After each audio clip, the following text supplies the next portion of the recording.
அனைவருக்கும் வணக்கம். முக்கியமா இன்றைக்கு தெரியும் தமிழ்நாட்டில தமிழ் தேசியத்த உலகம் பூராகவும் தமிழ் தேசியத்த இன்றைக்கு காவச் செல்றது அது எல்லா இடத்துலயும் பரப்புரை செய்றது முக்கியமான ஒரு புள்ளியா இருக்கிறது எங்களுடைய சீமான் அண்ணா. அதுல எந்த ஒரு மாற்று கருத்தும் இல்ல. நாங்கள் இத அ மனதாரத்தான் நாங்க என் மனதார சொல்றோம். சரிதானே? நாங்கள் அவர்களுக்கு நாங்கள் பல உதவிகள நாங்க செய்திருக்கிறோம். ஆனால் ஒரு சில நபர்கள் அந்த நிதிய சேர்க்கின்ற ஒரு சில நபர்களால ஏற்பட்ட அ சில சில பிரச்சனை முரண்பாடு காரணமாக நாங்கள் அந்த நாம் தமிழர் கட்சியில உள்ள ஒரு சிலர் எதிர்க்க வேண்டி வந்தது. எங்களுக்கு ஒரு ஆதங்கம் இருக்கிறதுன்னு சொன்னா, அத நாம் தமிழர்ல இருக்கின்ற ஒருங்கிணைப்பாளர் இருக்கிற சீமான் அண்ணா அது அவர் அத அவர் தட்டி கேட்கலன்றது சரியான ஒரு கவலையாகத்தான் இருந்தது. ஆனால் அவர அ எல்லாத்தையும் தமிழ் தேசியத்தில எல்லாத்தையும் குழப்பிக் கொண்டிருக்கிறது புலம்பெயர் நாட்ல ஒரு சில திரள் நிதின்னு சொல்லி அந்த நிதி சேர்க்கின்ற ஒரு சில நபர்களால தான் வந்தது இந்த பிரச்சனையே தவிர, அவர்கள் என்ன செய்றாங்கன்னா, சீமானை வச்சு இன்றைக்கு தங்களுடைய சுயலாபத்த பெற்றுக் கொண்டிருக்கின்றார்கள். இதான் உண்மை. சரிதானே? இப்ப நாங்க சீமான் அண்ணன் சீமான் அண்ணா ஒரு ஒரு தமிழ் தேசியத்துக்கு தேவையான ஒரு நபர் தான். அதுல எந்த ஒரு மாற்று கருத்தும் இல்ல. ஆனால் இன்றைக்கு நீங்க பார்த்தீங்கன்னு சொல்லி சொன்னா, நாங்க பல தடவ சொன்னாங்க. இது ஒரு பெரிய ஒரு பாரிய விளைவை கொண்டு போப்போகுது. தமிழ்நாட்டிலேயே கொண்டு போப்போகுது. அதுக்கான ஏற்பாடுகளை முன்கூட்டியே செய்யுங்கன்னு சொல்லி. ஆனால் யாரும் எங்களுடைய கருத்துக்களையோ, எங்களுடைய உணர்வுகளையோ மதிச்சதும் இல்ல. முக்கியமாக புலம்பெயர் நாட்டில இருக்கிற இந்த திரள் நிதின்னு சொல்லி அந்த மக்களுடைய பணத்தை கொள்ளையடிக்கின்ற அதாவது சீமான் அண்ணன்னு சொல்லிக்கொண்டு இங்க பல பேர் பல நிதிகளை சேர்த்தவ. சரி, அந்த நபர்கள் எங்கள தடுத்து இன்றைக்கு கடைசியில அ இன்றைக்கு என்ன நிலை நடந்தது இன்றைக்கு? தமிழ்நாட்டிலேயே சீமான் அண்ணனுக்கு ஒரு வாக்கும் இல்லாம, ஒற்று ஆசனம் இல்லாம இன்றைக்கு நிற்கதியா போயிட்டது. எங்களுடைய மாவீரர்களுக்கு ஏன்னு சொன்னா கவலையா இருக்குன்னு சொல்லி சொன்னா, எங்களுடைய மாவீரர் முக்கியமா அவர் பிரச்சாரம் செய்றது எங்களுடைய மாவீரர். அதுக்கடுத்து எங்க தேசிய தலைவர். அந்த ஒரு தமிழ் இப்ப அப்படி பலமா இருந்த தமிழ் தேசியத்தின் இன்றைக்கு தோற்று விட்டது. அ என்றது சரியான தமிழ் மக்கள் மத்தியிலேயும் எங்களுக்கு பெரிய ஆதங்கமா இருக்குது. சரிதானே? இன்றைக்கு பார்த்தீங்கன்னு சொல்லி சொன்னா,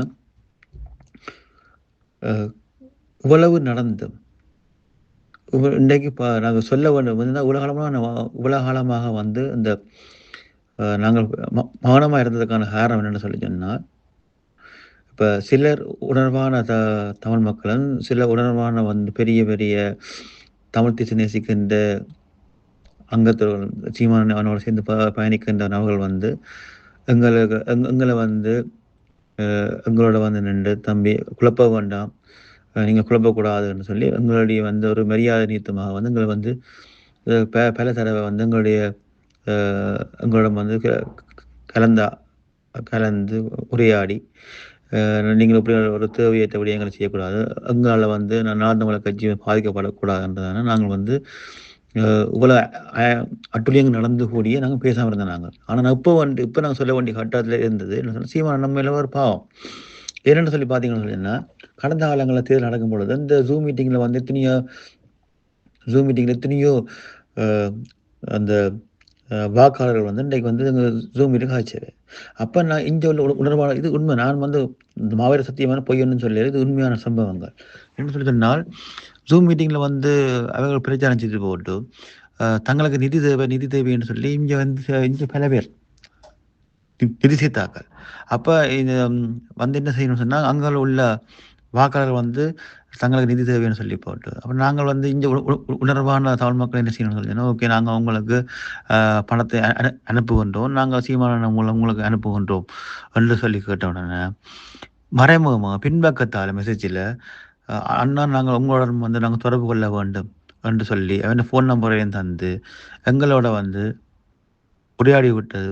என்ன சொல்லுகிறானுங்கன்னா, நீங்க சீமான் அண்ணனுக்கு அனுப்ப வேண்டாம்.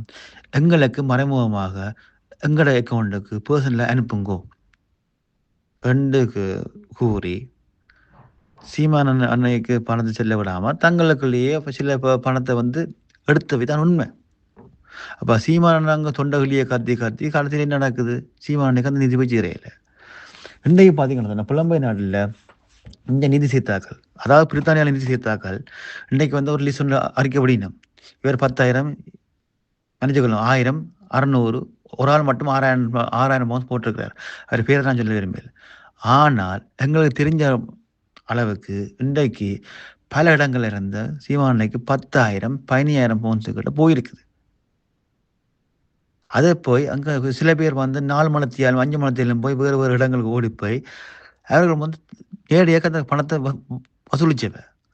அவ்வளோ காசும் சீமானை போனதான்றது அது கேள்விக்குறியா இருக்குது. சீமானண்ண தோத்தாரோ இல்லையோ, ஆனால் சீமானண்ணையை வச்சு இங்கே வியாபாரம் செய்தாக்க வந்து பலர்.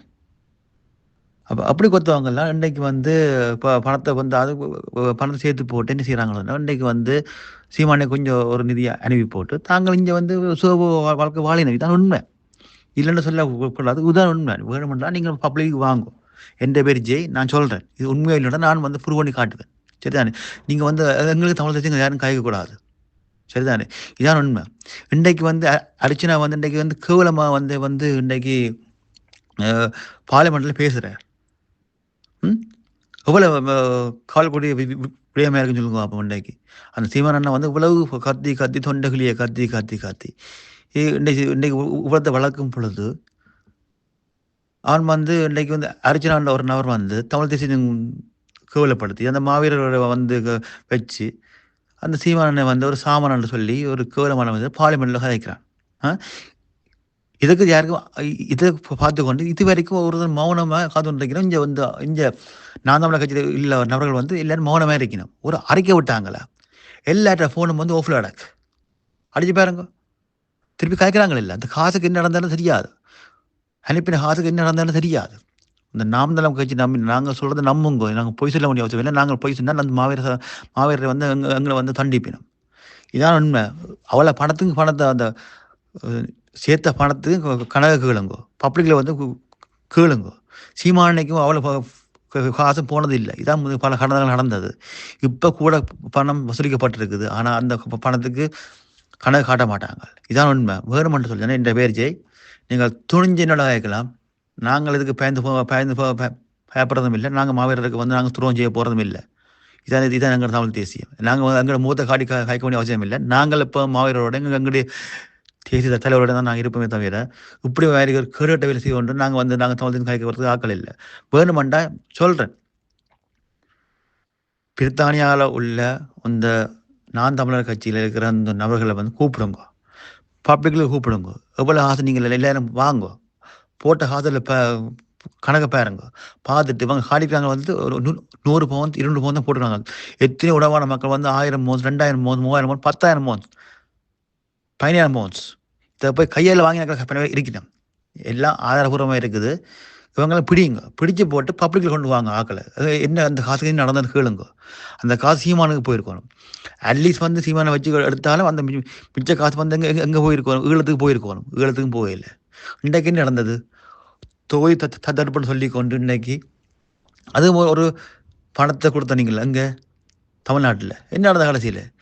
ஒரு கொஞ்சம் பேர் தான் வாக்கு போட்டது, மிச்சம் எல்லாரும் வந்து மற்ற கட்சிகளுக்கு போட்டுட்டு இன்றைக்கு ஒரு சீட்டும் இல்லாமல் இன்றைக்கு தமிழ் தேசியத்தை தோக்க விட்டதான் அவங்க செய்த வேலை. தயவு செய்து புரிஞ்சு கொள்ளுங்க. நாங்கள் எப்போ வந்து எங்களுடைய மாவீரரையோ நாங்கள் தலைவரையோ நாங்கள் விட்டு கொடுத்து போக போகிறது இல்லை. இவ்வளோ அநியாயம் நடந்து கொண்டிருக்கும் போது நீங்கள் திருப்பி காசை கொடுத்து இவங்களை வந்து வாழ்க்கையை வந்து நீங்கள் வந்து உங்களோட சுயநல வாழ்க்கையை வந்து நீங்கள் பெருகூட்டாதீங்க. தமிழ் தேசியத்தை மட்டும் வளவுங்க. நன்றி, வணக்கம். தமிழர் இருந்தால் தமிழர் தாயா.